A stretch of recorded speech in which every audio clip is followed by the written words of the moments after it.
Boa noite, caros irmãos. Está começando mais um programa Umbandista Vereda de Luz.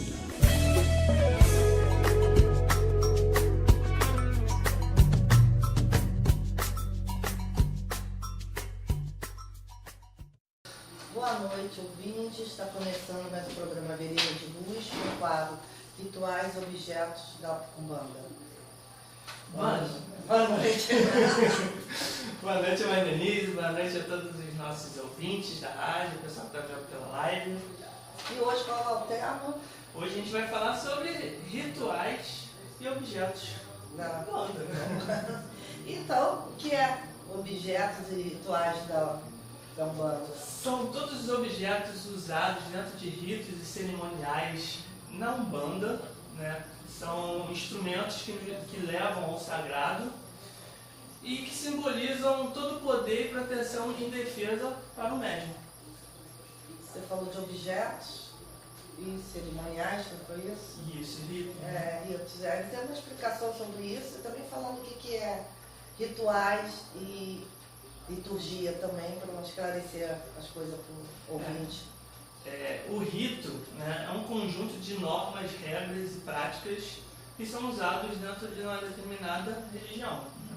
Dependendo de qual você vai estar ali usufruindo, né? Rituais já são a aplicação dessas regras dos ritos, né, e normas que regem um assunto religioso, tudo reunido dentro de um ato. Já a cerimônia já é o conjunto desses atos, né? São de atos de formas solenes, de caráter religioso ou profano, né? Ou seja, uma solenidade de um casamento, ou um funeral, ou um batizado, seja o que for. Já a liturgia é o conjunto de todos esses elementos e práticas dentro de um culto religioso, né? Uma missa, uma oração, uma cerimônia, sacramento, né? Todos instituídos por uma igreja ou uma seita religiosa. Você falou tanto de objetos, você pode dar alguns exemplos, sei que não vai poder dar todos, mas pode dar alguns exemplos desses objetos rituais dentro da Umbanda? Sim, né? Esses objetos a gente tem vários, né? São velas, roupa branca, guias, pembas, capa de Exu, cocares de caboclo, né? Sempre dá uma travada nele. O cachimbo do velho, o turíbulo, o pano de cabeça para bater cabeça, que a gente falou na última semana, e a tábua de risca-ponto, e por aí vai, né? O tabaque, que é um fundamental para a sessão. Com certeza. Então vamos falar um pouquinho de algum objeto aí que você mencionou. Vamos começar então assim, que todos os bandistas usam, as guias. A guia é uma peça fundamental para o médium, né? Formada por contas de cristal, louça ou vidro, né? Vai depender aí da casa ou do gosto do médium que a entidade vai pedir, né? Então, o objetivo de proteger o médium, né, de qualquer influência ou vibração que possam estar causando ali na ele, né? Muito ao contrário do que dizem, né? Que falam que as guias são só para os mentores, né? Só para os guias, né? Mas sim para a proteção do próprio médium. E nunca ser feito, ela nunca pode ser feita de plástico. Por que nunca pode ser feita de plástico? Porque plástico ele não absorve e nem repele toda a energia, né? Então, assim, praticamente não faz efeito nenhum em relação à proteção do médium, conforme a guia faz ali esse papel. E as guias têm que ser imantadas, consagradas e preparadas para o uso que for destinado. E sobre as imagens que ficam no altar, você pode falar delas? Então, as imagens são os pontos de focalização, né? Naquele momento que a gente vai focar no guia que a gente vai estar trabalhando, no orixá que a gente vai estar trabalhando, né? É o ponto de energia, o ponto de concentração, né? Também é uma herança vinda da Igreja Católica, né? Então, por a gente ter esse secretismo para a Igreja Católica, a gente atribuiu as imagens católicas para o Congá, né? As imagens compõem o Congá e são normalmente cruzadas e imantadas antes de elas irem para o altar, ali no questão. São vários tipos de imagens, todas de santos católicos, mas as imagens também podem ser referente aos guias, né, pode ser de marinheiro, de preto velho, Das de entidades, Tamboril, né? das entidades, né. Dos santos católicos, eles vão estar representando algum orixá. Outra coisa também das imagens é que elas são feitas de gesso, mas tem algumas imagens que elas vão ser feitas de resina e de madeira, né? Madeira vai ser assim o pouco habitual que vocês sabem. Antigamente, né? Hoje elas são até mais feitas de resina do que do próprio gesso. Eu acho que é por uma questão até de preço, né? De ficar mais barato. Né? E uma coisa que é muito chato também da gente ver é que muitas casas de comércio religioso, né, que vendem imagens, elas vendem imagens tanto de santos como também de Exu. Só que elas vendem imagens de Exu de uma maneira errada, que acabam difamando um pouco a imagem de Exu, né, botando chifre, rabo e tudo mais, dando uma sincretização que ele é um diabo e Exu não é diabo. Verdade. Acaba caindo nesse conceito por uma questão errada. E a gente sabe que o Exu não tem aquela aparência. Já que estamos falando de imagem, vamos falar também do altar. Você pode falar aí do altar? Sim, Nosso o altar, ele é o ponto de força física do terreiro, né? Dentro do terreiro. É ali que todas as energias do terreiro, toda a vibração, tudo que os guias e as entidades passam, né? São tudo concentradas no altar. Né? Até mesmo energias ruins que podem estar fluindo no momento, elas são absorvidas pelo altar para dar aquela amenizada no ambiente, dar aquela esquadra e ali transformadas e repassadas para outras dimensões para dissipar aquela energia. Então o altar está ali não só para enfeitar, mas como também ponto de força, né? como um ponto de força da casa, para poder estar trabalhando junto com os médios. E como bom bandista, né, a gente não pode deixar de falar da pemba. Então vamos Sim, falar sim. da pemba também. A pemba é um giz branco, né? Tem várias cores, mas normalmente a gente usa mais o giz branco.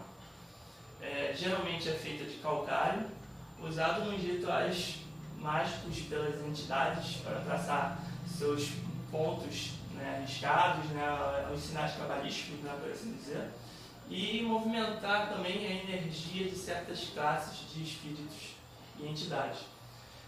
Uma coisa muito curiosa é que a pemba ela vem de origem africana, ela não é uma coisa brasileira, né, ela vem da África, né, é uma prática utilizada lá. E hoje em dia ela é muito utilizada em todos os rituais dentro da Umbanda. Né? Independente de qual for o ritual, você tem até pontos cantados para poder saudar a pemba. Ela tem o poder de purificar e limpar o corpo do médium, seja através do pó ou você cruzando o corpo do médium. Né? Ela faz essa proteção ou purifica, né? Limpa não só o médico como também o ambiente. E por aí vai. Todo umbandista é conhecido como filho de pemba. Filho de pemba. Porque a pemba é um dos objetos mais usados. Mais dentro usados. da Ela é Umbanda, usada né? o tempo todo. Chamada também de caneta da Umbanda, né? Caneta. A pemba. Mas já estamos falando já de guia, de pemba, vamos falar também do que a gente mais usa dentro da Umbanda, que é a vela. A vela é outro item que também veio junto com as imagens do catolicismo.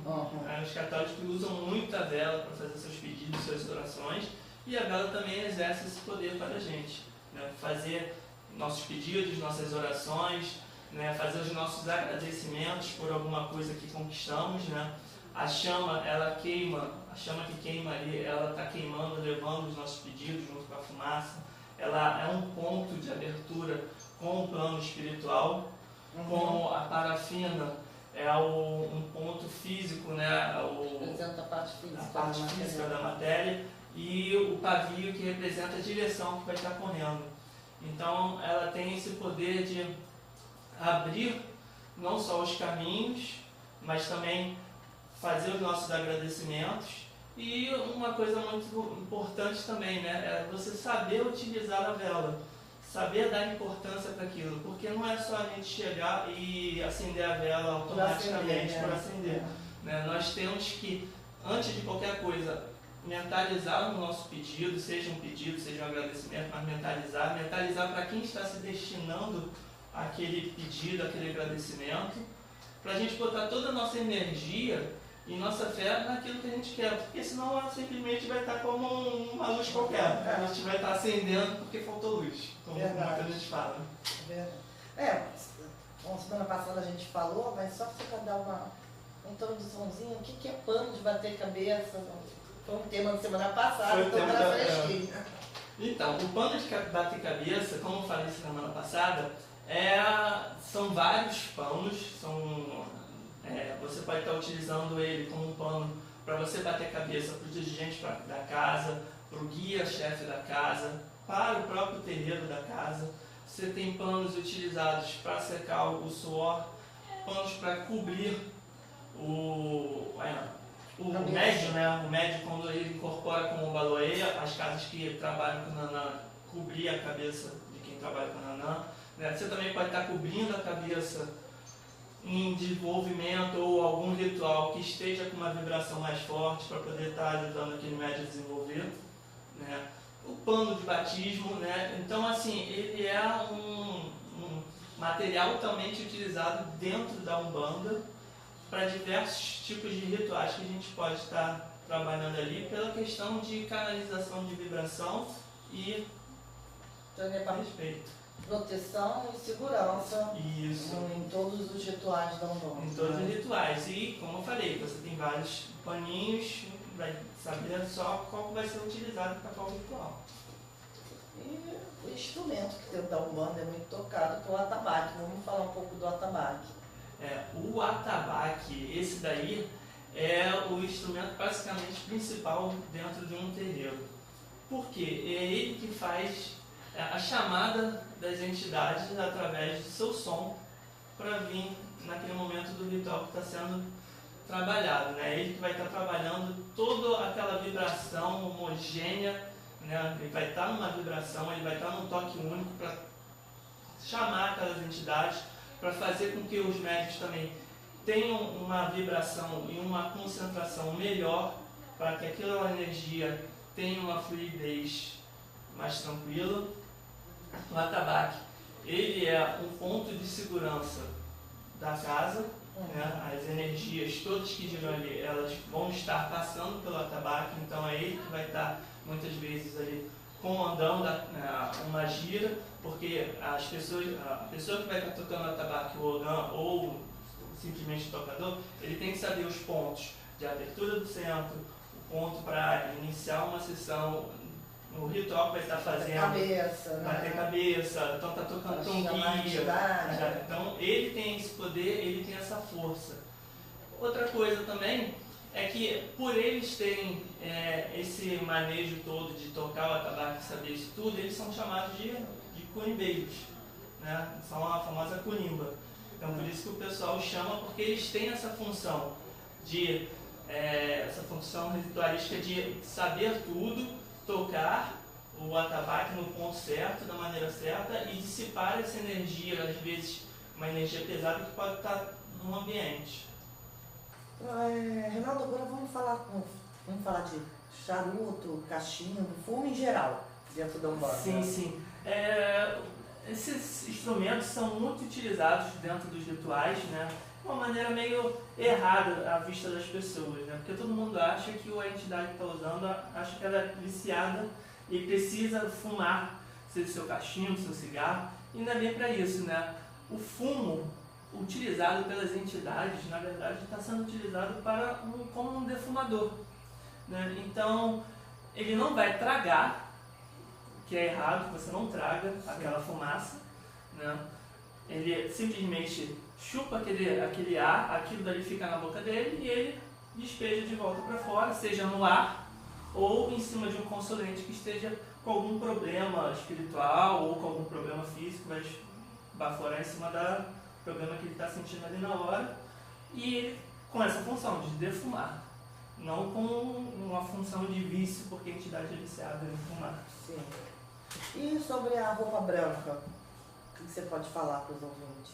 Então, a roupa branca é o seguinte, por que a gente usa a roupa branca? A roupa branca, ela já tem um motivo óbvio ali, que é da gente utilizar por uma questão de pureza, de limpeza. Nós viemos da rua, entramos dentro do terreiro com nossas roupas sujas, não sujas de falta de limpeza, mas sujas de energia.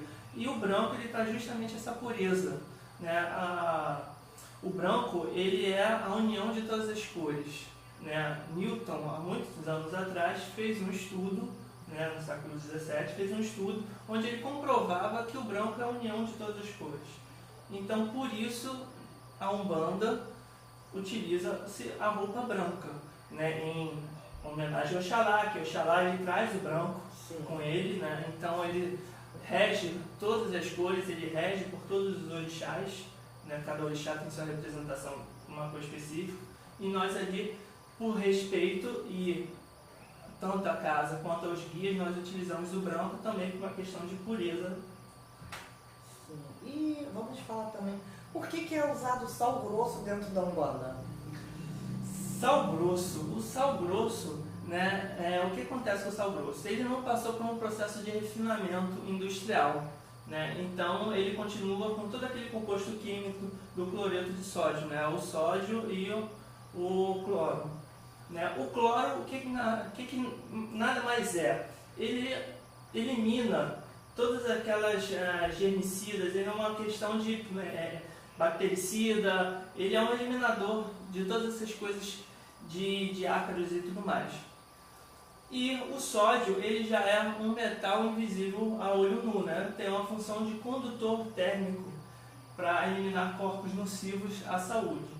Então, por que nós usamos o sal grosso? O sal grosso ele é uma união desses dois itens para poder fazer a limpeza fluídica da pessoa. Só que ele tira tanto o negativo quanto o positivo. Então a pessoa, depois de um banho de sal grosso, tem que correr para poder se energizar. E qual a função do sino dentro da Umbanda? Sino também é uma coisa que a gente já falou aqui, né?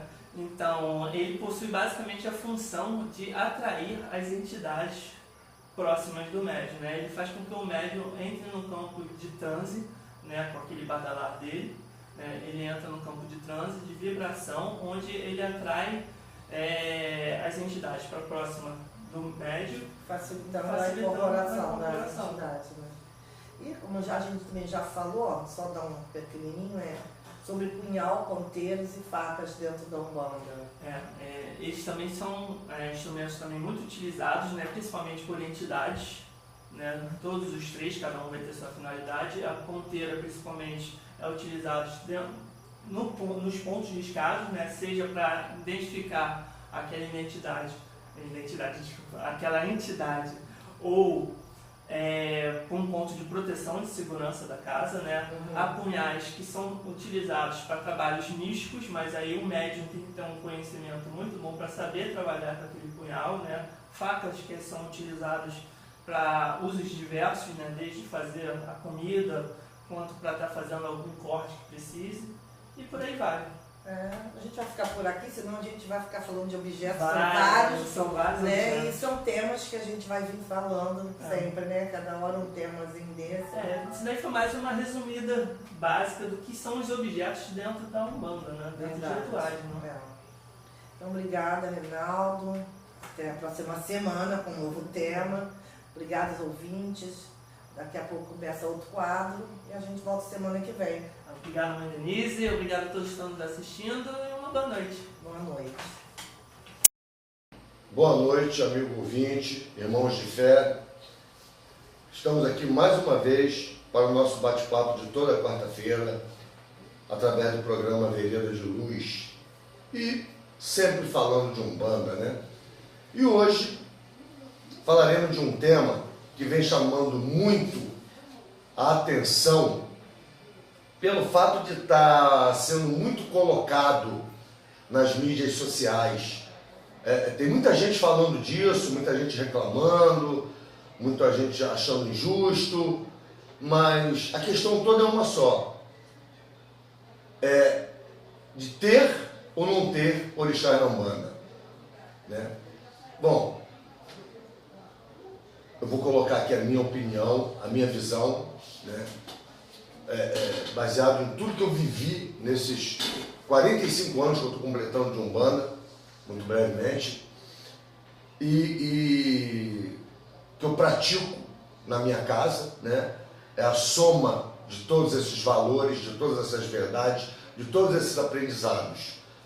Mas, primeiramente, vamos esclarecer que a Umbanda é genuinamente brasileira.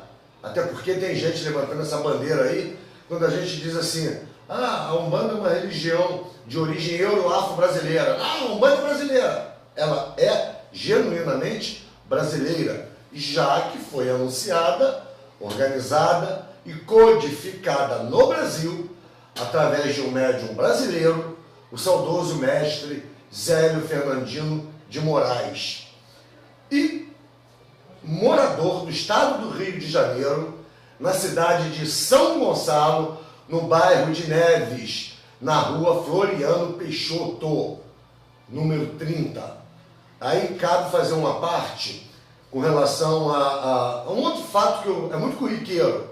Eu vejo muito em livros e publicado em outras mídias que a Umbanda nasceu no bairro das Neves, na cidade de Niterói. Não. Neves é o 4º distrito do município de São Gonçalo, portanto não pertence e nunca pertenceu ao município de Niterói. Se isso aconteceu, foi muito antes da Umbanda, sei lá quantos séculos atrás. Eu nunca ouvi falar disso. Neves é o 4º distrito, é um bairro da cidade de São Gonçalo que é vizinha à cidade de Niterói, mas com fronteiras bem delimitadas, bem demarcadas. Tá?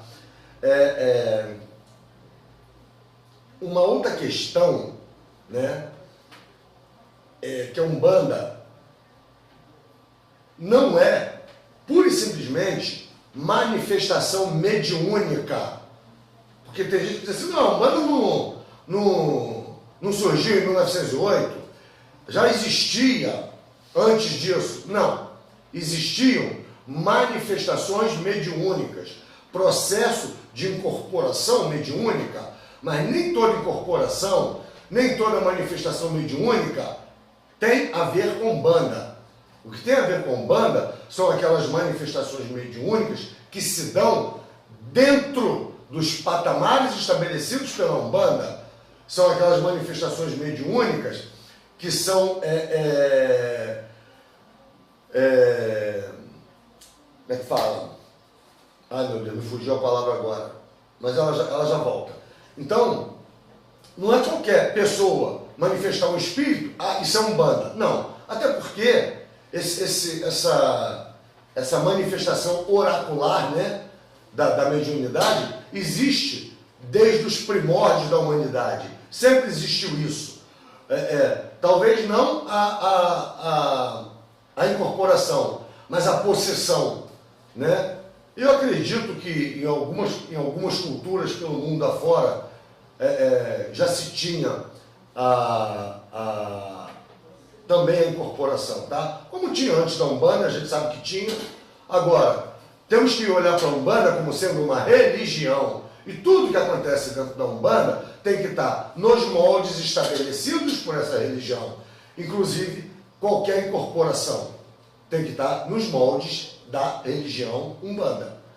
Então, a Umbanda como religião, ela, como eu já disse, ela foi anunciada, organizada, codificada, sistematizada a partir de 1908, através do caboclo das 7 encruzilhadas. Foi nesse contexto que a entidade, né, que anunciou a nova religião, a nossa amada Umbanda, né, apresentou-se como caboclo das 7 encruzilhadas, apesar de seu aspecto astral aparentar roupas clérigais, né, sendo inclusive, na oportunidade, questionado por essa questão. Isso se deu numa sessão espiritual kardecista, e o diretor da mesa lá viu que aquele caboclo, suposto caboclo, não tinha trajes, a indumentária dele não era de um caboclo, era de um frei, de um frade, de um padre, coisas do tipo, eram trajes clérigos. E falou, você se diz caboclo, mas tua roupa não é de um caboclo? E ele explicou, né, quando sendo questionado por isso, ele esclareceu que além de ter vivido um ciclo encarnatório como um silvícola brasileiro, né, um índio em terras tupiniquins, antes, porém, vivera outro ciclo encarnatório como um frei jesuíta de nome Gabriel Malagrida, que passou parte da sua vida entre Brasil e Portugal, né, todo o teu período clérigo, todo o teu período ali como missionário da fé. Apesar da sua origem ser italiana, né? Então, portanto, é origem europeia. Já começamos a chegar na questão das origens da nossa religião. Tudo isso que acabei de dizer sobre a naturalidade brasileira da Umbanda, entretanto, não descaracteriza e nem invalida suas origens europeias, africanas e brasileiras, na doutrinação, fundamentação e ritualização do nosso culto. Então vamos lá. Doutrina. A Umbanda é mediúnica, pois um de seus aspectos é a presença de espíritos de luz como mensageiros da doutrina espírita, nos trazendo os ensinamentos, aconselhamentos, direcionamentos para nos auxiliar na nossa caminhada evolutiva. Então, a gente vê aí, quando a gente fala da doutrina, que é um dos aspectos de qualquer religião, toda religião, ela tem que ser doutrinária, né? Nós temos um outro aspecto, que é o aspecto do fundamento, que toda religião deve ter também, né? E tem. E a Umbanda é fundamentada no culto à natureza, aos elementos máter da natureza: terra, água, ar, fogo, mineral, vegetal, cristal, tá? São 7 essências sagradas que emanam de Deus, Olorum, Zambi, e congregam-se na coroa regente do universo, o centenário sagrado, o nosso Orixá Maior, Oxalá. E manifestam-se ao plano espiritual, essas 7 essências, né, que se congregam na coroa regente do universo, elas se manifestam ao plano espiritual através dessas energias divinas, tá, do reino natural, que nós chamamos de orixás. Essas energias que emanam dos reinos naturais, que têm total influência sobre cada um de nós, até no nosso arquétipo psicológico, no nosso arquétipo físico, são os orixás. E são essas energias, são esse sopro de vento, esses hálitos de Deus, essa coisa linda, divina, maravilhosa. E por fim nós temos o rito como terceiro aspecto de estruturação de toda a religião. Os ritos na Umbanda, eles são trazidos e organizados pelos nossos irmãos benfeitores, as entidades que trabalham nas várias falanges de cada linha de trabalho da Umbanda, que são as crianças, preto velho, caboclo, baiano, cigano, marinheiro, boiadeiro, Exu, pombagira, Exu mirim, malandro. Então, espero não ter esquecido nenhuma, tá? Mas esqueci, etc, etc, etc. Além da nossa liturgia, né? Que são esses rituais públicos, temos ainda os rituais herméticos, que são fechados, permitidos apenas àqueles que estão diretamente envolvidos com eles. Normalmente esses rituais são aqueles envolvidos nos processos de ordenação sacerdotal, nos processos de iniciação ao sacerdócio umbandista, tá? Que muita gente, talvez, não sei, por falta de informação, por má orientação, acha que a Umbanda não tem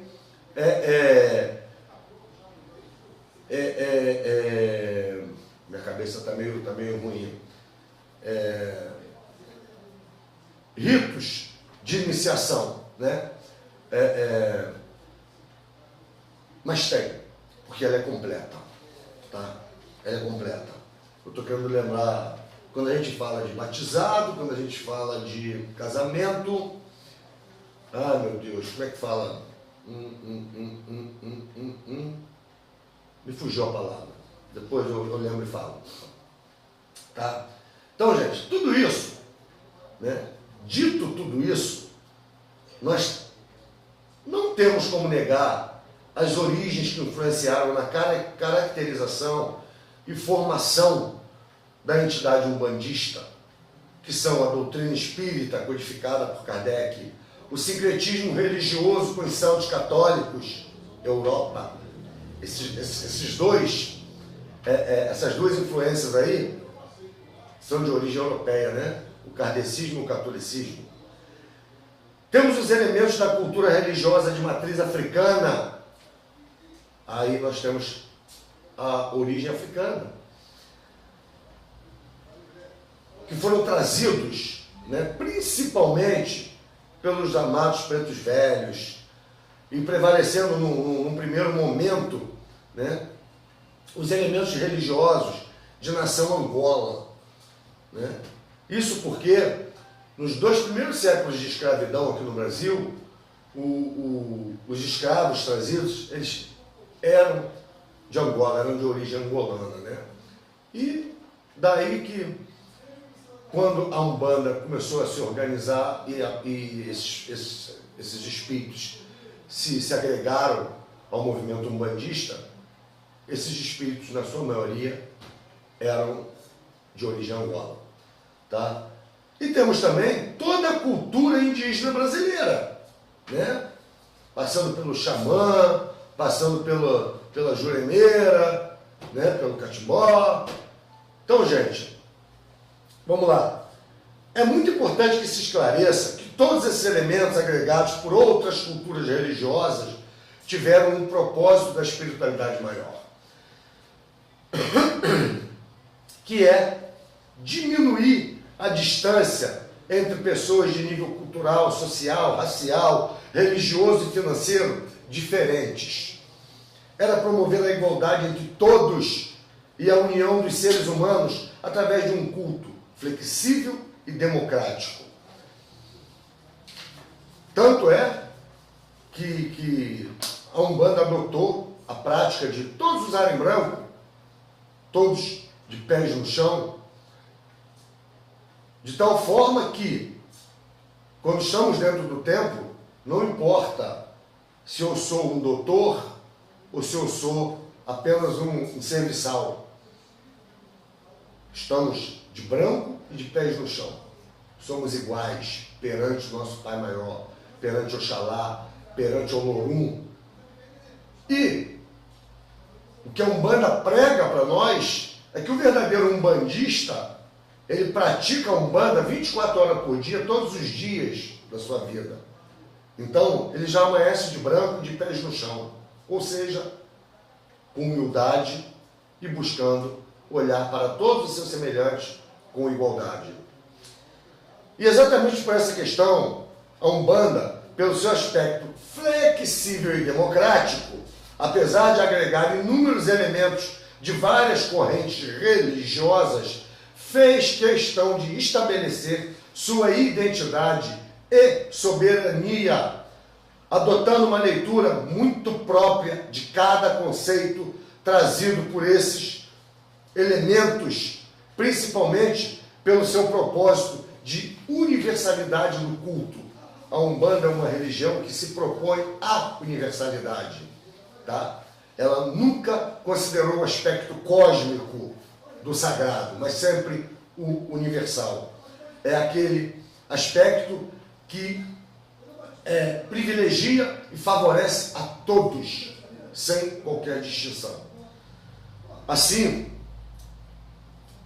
cada rito praticado, obviamente que respeitadas as orientações dos dirigentes espirituais, né, de cada casa, mas cada rito possui identidade umbandista, sim.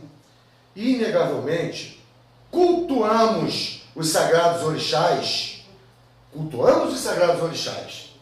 E quem disser o contrário, por certo, não é de raiz 100% umbandista.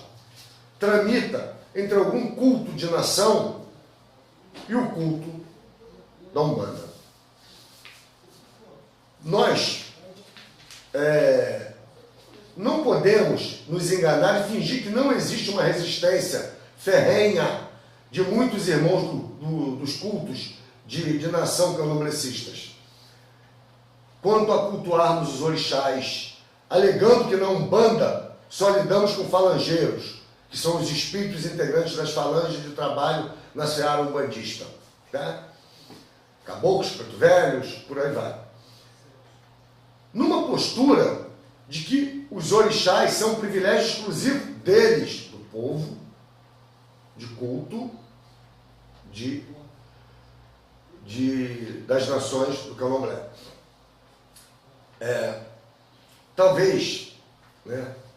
Talvez até seja na forma como eles cultuam, né? Na forma como eles enxergam e veneram, o que é absolutamente verdadeiro, válido, admirável e digno de todo respeito e admiração. Mas também, gente, não invalida a nossa forma diferente de fazê-lo, vez que também sustenta a fé de milhares ou mesmo de milhões de seres humanos, seguidores da religião umbandista, como esse irmão de vocês que está aqui falando. Eu proponho uma rápida reflexão acerca da questão, que é a seguinte: orixá é natureza e natureza é orixá. Assim nós umbandistas vemos o orixá como energias divinas emanadas do Pai Todo-Poderoso, que se manifestam ao estado espiritual, os encarnados e desencarnados, todos os espíritos, através dos reinos naturais. Teria cabimento Deus, na sua infinita sabedoria, na sua suprema sabedoria, criar a natureza, dispô-la como nosso habitat natural, né? E mesmo assim, consagrá-la com exclusividade a um grupo específico de seres humanos? Acho que é bem óbvio que não. Mesmo que esse grupo tenha sido agraciado com a bênção de venerar, adorar e cultuar essa maravilha divina, antes dos demais seres humanos, vejo apenas como uma questão de oportunidade, ou talvez até de merecimento do povo africano, né? Que está na nossa origem, né? Eu acho que tudo começou na raça negra. Não é à toa que na África tem o chamado berço da humanidade, né? Porém, mais cedo ou mais tarde, todos vamos usufruir dessa bênção, de cultuar a natureza, de ter essa veneração, essa adoração pela natureza, que é mais uma obra divina, uma obra de Deus. Tá bom? E o que acontece? Nós, umbandistas, já nos apressamos em fazê-lo. Há pouco mais de um século, né? Também fomos orientados para isso. Então, gente, é importante elucidar que as minhas palavras, elas não são desafiadoras e nem petulância com ninguém. Apenas uma forma de dizer que estamos aqui, que a Umbanda é uma religião completa em todos os seus aspectos e, tal como qualquer outra, digna de todo respeito e admiração, que é soberana em si mesma e não necessita de bengala para ficar de pé, não necessita colher fruto na árvore do vizinho. Portanto, gente, aqueles que são verdadeiramente umbandistas, saibam que como a nossa lei não há, levando ao mundo inteiro a bandeira de Oxalá. Fiquem todos em paz e que nosso Pai Oxalá os abençoe. Uma boa noite. Olá, eu sou o Rogério e este é o quadro Umbanda 100% Brasileira. Este quadro tem o apoio do programa Vereda de Luz e da Rádio Seno Web. Aqui sempre teremos lendas, contos ou informações sobre alguma entidade da nossa querida Umbanda, tentando ao máximo esclarecer e informar e desmistificar tudo sobre nossos mestres espirituais. Essas mesmas informações estão na nossa página e grupo do Facebook Umbanda 100% Brasileira. Sigam e curtam a nossa página e grupo no Facebook para ficarem sempre por dentro de tudo que falarei aqui. Bom, hoje eu falarei de Santa Clara na Umbanda. Santa Clara, ela nasceu no ano de 1194 em Assis, na Itália. Era de família rica, filha de um conde. né? Sua família vivia em um palácio na cidade e tinha muitas propriedades, até um castelo. Clara, desde jovem, já tinha fama de ser muito religiosa. Aos 18 anos, ela fugiu com uma amiga para encontrar São Francisco de Assis, na Porciúncula, que é uma capelinha de Santa Maria dos Anjos, onde nasceu a Ordem dos Franciscanos e a Ordem de Santa Clara. Lá, ela já era esperada para fazer os primeiros votos e entrar no convento dos franciscanos. O próprio São Francisco cortou os cabelos de Clara, sinal do voto de pobreza e exigência para que ela pudesse ser uma religiosa. Depois da cerimônia, ela foi levada para os mosteiros das Beneditinas. Santa Clara de Assis vendeu tudo, inclusive o seu dote, para o casamento e distribuiu aos pobres. Era uma exigência de São Francisco para poder entrar para a vida religiosa. A família de Clara tentou buscá-la, mas ela sempre recusou a voltar. Nisso, sua irmã também foge para o convento aos 15 anos de idade. A família envia um tio para buscá-la à força. O tio amarra a moça e prepara-se para arrastá-la de volta para casa. Clara não suporta ver o sofrimento de sua irmã e pede ao Pai Celeste que intervenha, então, assim, sobre a menina. Né? A menina ficou pesada demais e o tio não conseguiu tirá-la. Então o tio desistiu de carregá-la. Né? Depois de ter passado pelo convento de Santo Ângelo de Panso, São Francisco leva Santa Clara e suas seguidoras para o santuário de São Damião, onde foram morar em definitivo. Por causa da invasão muçulmana, a região de Assis passou muitas necessidades. Tanto que, certa vez, as irmãs que já eram mais de 50 não tinham o que comer. Então, a irmã cozinheira chegou desesperada e diz a Santa Clara de Assis que havia somente um pão na cozinha.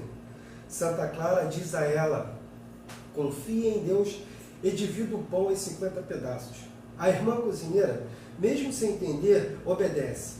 Então, de repente, dezenas de pães apareceram na cozinha e as irmãs conseguem se sustentar por vários dias. Pela intercessão de Santa Clara, muitos milagres se realizaram, quando ela ainda era viva e também depois de seu falecimento.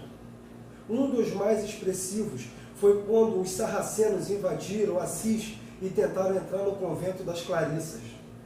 Santa Clara pegou o ostensório com o Santíssimo Sacramento, que seria a hóstia, e disse aos invasores que Cristo era mais forte que todos eles. Então, inexplicavelmente, todos tomados de um grande medo, fugiram sem saquear o convento. Santa Clara de Assis é a fundadora do convento das Clarissas, a Ordem das Clarissas, né? Antes chamado de Senhoras Pobres, com conventos espalhados por todos os lugares da Europa, né? E uma espiritualidade voltada para a pobreza, a oração e a ajuda dos mais necessitados. Ela escreveu a regra para as mulheres religiosas, a regra de viver o mistério de Jesus Cristo, né? De acordo com as propostas de São Francisco de Assis. Santa Clara de Assis morreu em Assis no dia 11 de agosto de 1253, aos 60 anos. O Papa mandou enterrá-la na igreja de São Jorge, onde São Francisco estava enterrado. Em 1260, depois de construída a Basílica de Santa Clara, ao lado da igreja de São Jorge, seu corpo foi trasladado, né, com todas as honras para a sua nova igreja. Né? A sua canonização foi oficializada pelo Papa no ano de 1255, 2 anos depois da sua morte. Santa Clara é representada com uma roupa marrom, uma touca branca com uma custódia e com o Santíssimo Sacramento na mão. Bom, agora eu vou realizar a oração de Santa Clara. Ó maravilhosa clareza e abençoada Clara! Em vida, ela brilhou para alguns após a morte, ela brilha para todo mundo. Na terra, ela era uma luz clara. Agora está no céu como o sol brilhante. Ó quão grande veemência do brilho dessa clareza! Na terra, a luz era realmente mantida dentro das suas paredes da clausura, ainda derramado em seus raios brilhantes. Amém. Santa Clara na Umbanda é o Iatempo, o Lugunã. Alex de Oxóssi, do site Povo de Aruanda, nos explica que não é a mesma orixá Oiá Inhaçã e nem sempre é possível encontrá-la nos terreiros de Umbanda. Seu principal atributo é alimentar seus filhos com a irradiação cósmica da fé, lhes incentivando a religiosidade, levando-os ao caminho reto da paz. Também atua com rigor contra aqueles que se desvirtuam-se nos caminhos religiosos, que caem em desequilíbrios emocionais, esgotando essas energias erroneamente. Em alguns templos umbandistas, o Iatempo, como o nome mostra, rege o tempo, e o tempo é um mistério da fé, pois na eternidade do tempo é quando ocorrem todas as evoluções, cada uma no seu compasso. O Iatempo pode se manifestar em qualquer lugar, como Oxalá. Ela é o tempo por onde caminham os buscadores das coisas divinas e não deixam eles se perderem. Pode acelerar ou retardar a busca de cada filho de acordo com seu merecimento e maturidade. Sempre que sentir sua fé abalada ou ameaçada por qualquer coisa que seja, eleve seus pensamentos ao Iatempo ou, se preferir, a nossa amada Santa Clara, para que os seus caminhos espirituais clareiem, se ilumine e seus pensamentos tomem o verdadeiro rumo, o rumo certo da fé e das boas realizações. O Iatempo envolve e purifica alguns perdidos do tempo, aqueles espíritos que há muito perambulam pelo astral e que se tornam escravos de outros quiumbas. Também recolhe aqueles eguns que nos acompanham por muito tempo e, por vezes, conscientemente ou não, prejudicam a nossa caminhada. Trabalha com os pretos velhos, caboclos, exus, ciganos e boiadeiros, percorrendo todas as linhas em auxílio constante e vibrando firme e poderosamente. Olha o tempo, nossa mãe, valei-nos, amada Santa Clara. E esse foi o nosso quadro de hoje. Agradeço a todos e uma boa noite. Boa noite, ouvintes. Estamos de volta com o quadro de perguntas e respostas, como o Pai Getúlio te chamou. Boa noite, Pai Getúlio. Boa noite, Mãe Denise. Boa noite, amigo ouvinte. Sua benção, Mãe. Deus te abençoe e sua bênção também. Deus te abençoe. Vamos às perguntas aqui. Qualquer pessoa que seja coroada pode ser pai ou mãe de santo, ou tem pessoas que nascem com esta missão e outras não? Luciana, Vital Brasil. Oi, Luciano, vamos fazer uma coisa. Vamos dividir essa pergunta em duas etapas. Primeiro, qualquer pessoa que é coroada pode ser pai de santo ou mãe de santo? Não. Não basta ser coroado, né? Eu venho de uma linhagem, né? Dentro da Umbanda, em que a gente faz a obrigação inicial, né? A coroação, depois a gente faz a confirmação com 1 ano, né? Depois tem a obrigação de reforço aos 3, e no final tem aquela obrigação de outorga aos 7 anos. E durante esses 7 anos, o sacerdote vai passando por todo o aprendizado, vivendo e vivenciando tudo, inclusive dentro do sacramento ordenatório, né? Que é a iniciação, a confirmação, reforço, tudo isso durante esses 7 anos. E o que acontece? Nem todo mundo tem o cargo de comando, tem o cargo de pai de santo, de pai espiritual, mãe espiritual. Alguns sim, outros não. Mas independente disso, tendo ou não tendo, não é certo abrir casa, seguir carreira solo antes dos 7 anos. Você falou uma coisa que eu lembrei de um pai de santo que teve aqui, que falou que não se dá obrigação em banda de 1 ano, 2 anos, mas a gente não está dando obrigação como eles dão, Não. a gente está fazendo confirmar reforço. É. Então eles confundem. Vai lá ver como é que ele vai ver que não tem nada a ver com o né? É reforço. Como é que você faz dar um bando? Você não reforça trabalho nenhum? É. Aí depois que coroa acabou, não faz mais nada? Tem reforço, sim. Claro que tem. E o Pai de Santos falou que não existe obrigações de dar um banda. Não existe Ele é um obrigação. Seria bom que ele falasse da nação dele de Candomblé, né? E deixasse a Umbanda para quem é um bandista. Não existe realmente obrigação de 1 ano, 2 anos. Existe reforços para a gente se energizar a nossa coroa, né? Tá de novo aquela energia.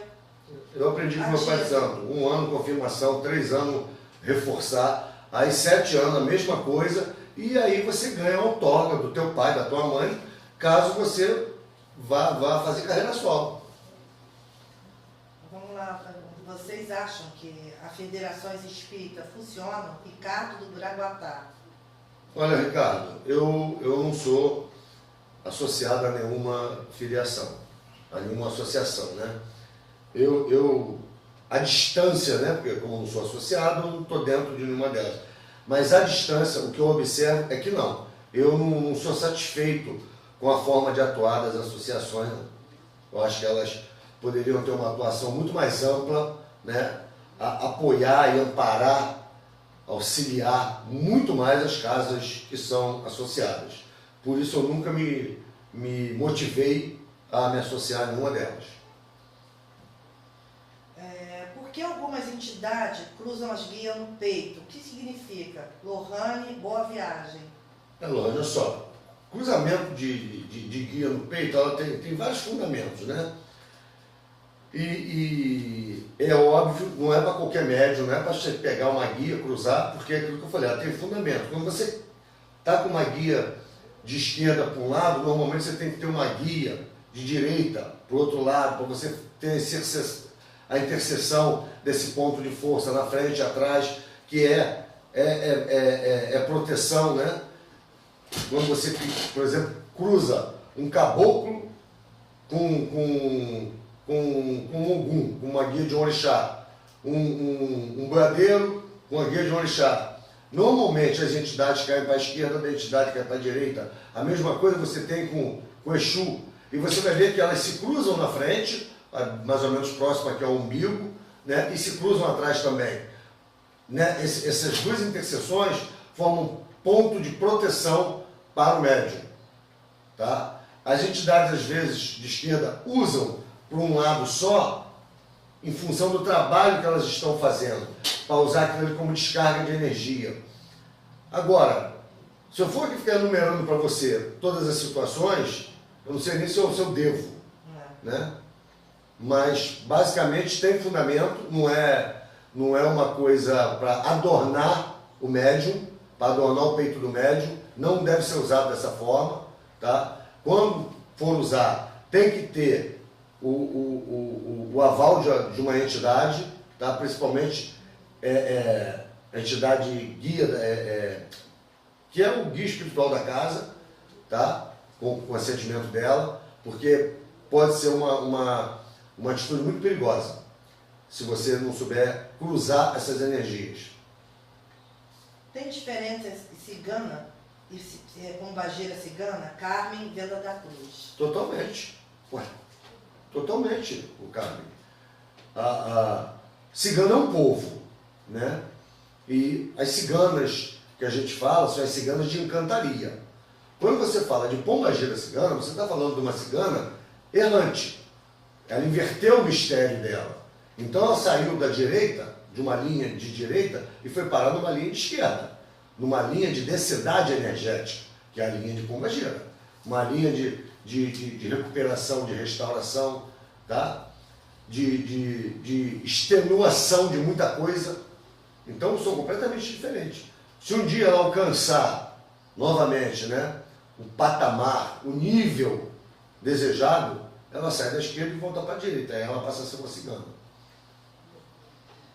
Um Exu da linha de caveira, que é uma linha pesada, os médios às vezes vêm mais abaixado, vem o médio mais abaixado, mais curvado, até que com certa dificuldade para se locomover. Você concorda? com essa postura? Quem Se não, você aceita um preto velho descer curvado, com dificuldade de se locomover, ou seja, lentos? Onde está a diferença? Juliana, Marquês do Paraná. Ô Juliana, olha só, eu concordo com você que toda a entidade do Campo Santo, né, ela tem um peso energético. Mas isso aí não impossibilita a entidade de agir naturalmente, não. Tá? Ela pode até, por uma questão de arquétipo, arquear um pouco o corpo. É natural isso.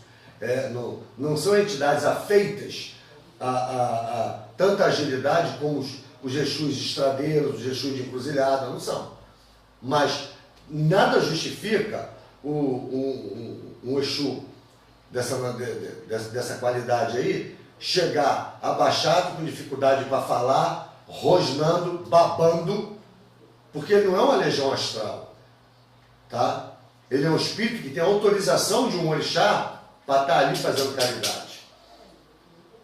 Aí você fala, o preto velho chega reto, chega. É o arquétipo do preto velho. Mas se o preto velho tiver que levantar para trabalhar, ele vai levantar. Ele vai deixar o corpo dele ereto.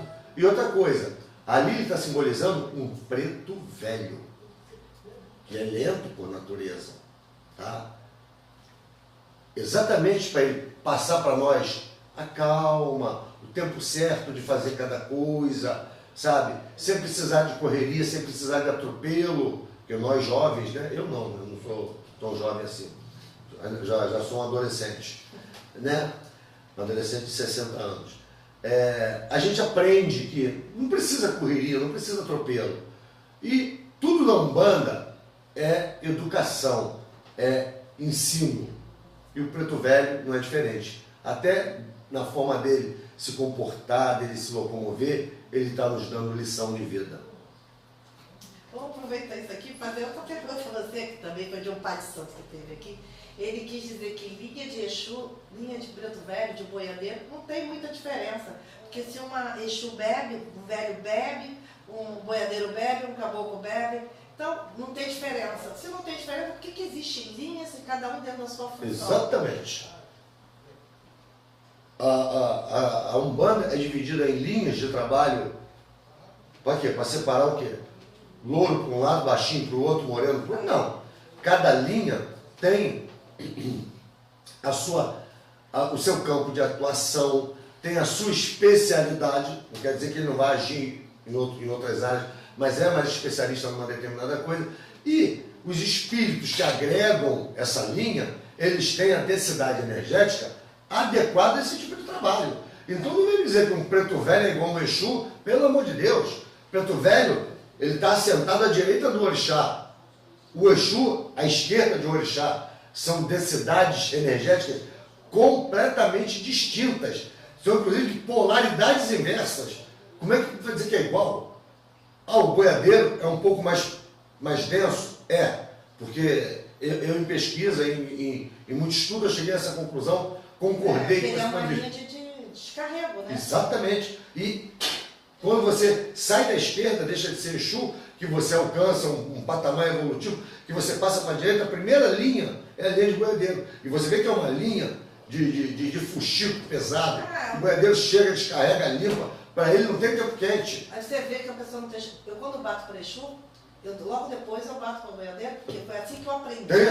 Porque exatamente depois isso. é uma linha pesada, você vai para uma linha de descarrego. E é regido por Inhaçã, aí e é regido por você vê que a algum... pessoa não tem nenhum entendimento no assunto. Né? Agora, também não é um Exu, que ele já está na direita, ele já é vibrado com energias de direita, mas ainda tem uma força muito grande. Então, para você fazer a intermediação de uma gira de Exu para uma outra linha, nada melhor do que cravar um boiadeiro no meio. Isso é ciência. Aí você vê como é que essa pessoa não entende nada, né? Isso aqui é da pinuada aqui, querendo tirar a gente do sério.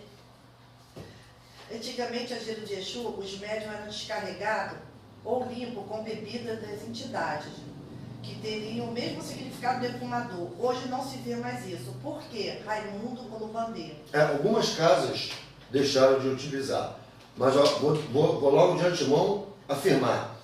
Eu frequentei 3 casas ao longo da minha vida que tinham esse ritual e tem todo o propósito a que ele se dispõe. Por quê? Qual é a qualidade da bebida alcoólica? Né? É exatamente a higienização astral.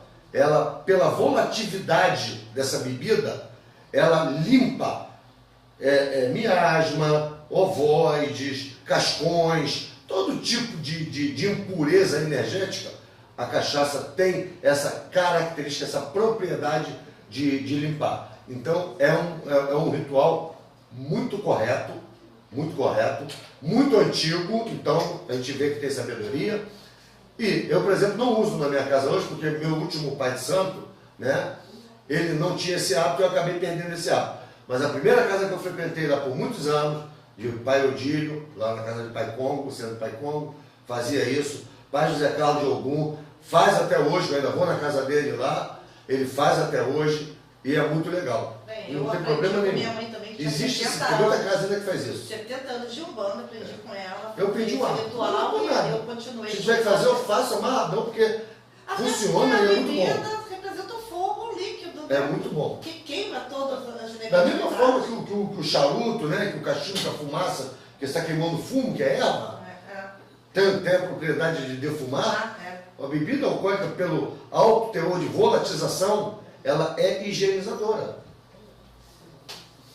É bom a gente falar isso assim, porque a pessoa veio aqui e falou que são de besteira, acha que sabe mais do que a gente que vem anos e anos dentro de uma Umbanda, né? Pois é. Aí vamos lá. Um orixá de Umbanda é diferente do orixá de Candomblé? Regina do Barreto. Vamos lá, Regina. Olha só. Há quem diga que sim. Eu, baseado nas minhas verdades, nos meus conceitos, digo que não. Eu vejo o orixá como uma energia, né, divina que emana através dos reinos naturais. Então não tem diferença. Há diferença de culto, há diferença de adoração, há diferença de veneração. Da essência do orixá, de forma nenhuma. Orixá é a natureza é orixá. Ponto. Agora, como a gente vai manipular essas energias, como a gente vai adorar essas energias, como a gente vai cultuar, aí é uma outra história. Sem problema nenhum, cada um no seu galho. Não estou dizendo que um é certo ou outro é errado. Acho muito pelo contrário, que toda forma de culto é válida, desde que ela tenha boa intenção e amor. É possível trabalhar na Umbanda com orixá natural, puro? Nem na Umbanda, nem no lugar da nenhum. Venda da Cruz. Nem na Umbanda, nem no lugar nenhum. Para que a gente se entenda. O orixá na natureza, ele fica em estado neutro, ele não fica em estado ativo, né? E nem passivo, ele é neutro. Por quê? Se o reino natural for ativado, vocês já viram um terremoto? Vocês já viram um maremoto? Já viram um vendaval? Entendeu? Deu para sentir o tamanho do poder do que é um orixá? Por isso que a gente faz a oferenda. A oferenda não é que eu estou alimentando o orixá, que o orixá não precisa de nada disso. A oferenda é a abertura de um espaço mágico, é a abertura de um portal tridimensional, divino, natural e espiritual, através de elementos próprios que a gente utiliza, né, na ativação dessa energia em dimensão mínima para se favorecer daquela energia ou em favor, em benefício de alguém que a gente esteja pedindo por ela. Então, não há como ninguém, nenhum ser humano, tratar diretamente com o orixá natural, o orixá puro, porque ele vai virar pó, vai virar poeira universal. Na Umbanda, a criança pode falar pelo orixá? Por quê? Pode, Umbanda da criança. Assim, Olha só, Icaraí. no candomblé, quem fala pelo orixá é o búzio, né? Na Umbanda você tem preto velho que fala, Exu que fala, caboclo que fala, qualquer criança entidade que pode fala. falar pelo... Se minha criança não conhece o meu enredo de santo, não conhece a minha trama de entidade, se meu Exu não conhece, não dá para entender. Não dá para entender. Meu preto velho, que é meu chefe de cabeça, esse então, entendeu? Claro que quem fala são as entidades. Na Umbanda é entidade. Nós temos os espíritos, que são entidades, que falam, graças a Deus. Pois é, graças a Deus. Acabou as perguntas de hoje. Continue mandando suas perguntas por e-mail veredadiluz@gmail.com ou lá pro nosso Face Vereda de Luz. Né? Dar parabéns para a Getúlio, que fez aniversário ontem, dia 29. Parabéns também para o Iago, que fez de segunda-feira, anteontem. E o meu, gente, é sexta. Iago é meu vizinho de aniversário. Ele faz um dia antes de mim. Parabéns, Iago. Esquece de botar Saúde, parabéns. paz, prosperidade para você. Eu gosto muito de você, meu irmão. Te admiro pela tua luta, pela tua batalha. Ele é um guerreiro. É um guerreiro. Parabéns, felicidade, saúde, paz, prosperidade, vida longa e feliz para você, meu irmão. Também para você, Pai Getúlio, tudo de bom pro Senhor. Obrigado. Prosperidade, vitória. Isso aí. E, gente, o meu é sexta-feira. Dia 1º, né? 1º de setembro é Mãe Denise. Então, gente, até semana que Agora, vem. Daqui a 2 dias. Não dá tempo de a gente te dar parabéns. Até semana que vem. Pai Getúlio, mandar recadinho, Pai Getúlio? Tem. Sábado, dia 2, 16 horas, nós temos a festa dos malandros lá no Bandista de Xangô, no Lux. O início, 16 horas. E lá a gente respeita o que a entidade determina. Inclusive, esse horário de início foi determinado por seu Zé. Zé Pelinto, que falou que a festa ia começar às 4 horas. Ele falou, a gente vai começar. Eu até brinquei e perguntei se era festa de herê, mas tudo bem. Iniciará às 16 horas e estão convidados, quem quiser comparecer. Só não atrasa, porque o portão é trancado, tá? Então, se puder chegar antes das 16 horas um pouquinho, vai ser uma gira muito boa, de muito axé, de muita alegria. E depois a gente tem um boteco no Zé. Então tá, até semana que vem, gente. Até semana que vem, Pai Getúlio. Se Deus quiser.